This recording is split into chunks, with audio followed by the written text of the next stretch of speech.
Hormuz జలసంధిలో ఉన్నటువంటి నౌకల్ని మేము ఎక్కడా కూడా నిర్బంధించలేదు.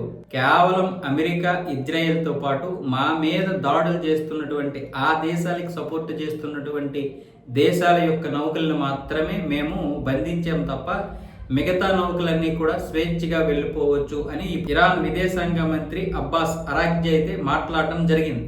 అయితే ఇక్కడ చాలా నౌకలు ఎందుకు భయపడుతున్నాయంటే యుద్ధం కారణంగా ఏదైనా క్షిపణి వచ్చి దాడి జరిగే అవకాశం ఉందని, లేదా డ్రోన్ వచ్చి దాడి జరిగే అవకాశాలు ఉన్నాయని భయపడితే భయపడవచ్చు. కాబట్టి మేము మాత్రం ఎక్కడా కూడా ఏ నౌకని బంధించలేదు. అన్ని నౌకలకు కూడా మేము స్వేచ్ఛాయుత వాతావరణాన్ని కల్పించాము.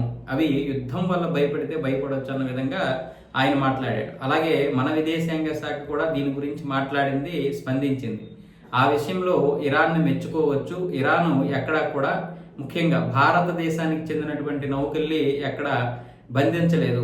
కేవలం యుద్ధ వాతావరణం అనుకూలత లేకనే చాలా నౌకలు అక్కడ ఉండిపోవడం జరుగుతుంది. అందుకే మన యొక్క నౌకలకి ఈ ఎక్స్కార్ట్గా 2 యుద్ధ నౌకలు కూడా వెళ్ళాయి. ఆ 2 యుద్ధ నౌకలు కూడా ఇప్పుడు ఏ నౌకలు అయితే హార్మోజ్ జలసంధి నుంచి వస్తున్నాయో వాటికి రక్షణనైతే కల్పిస్తున్నాయి.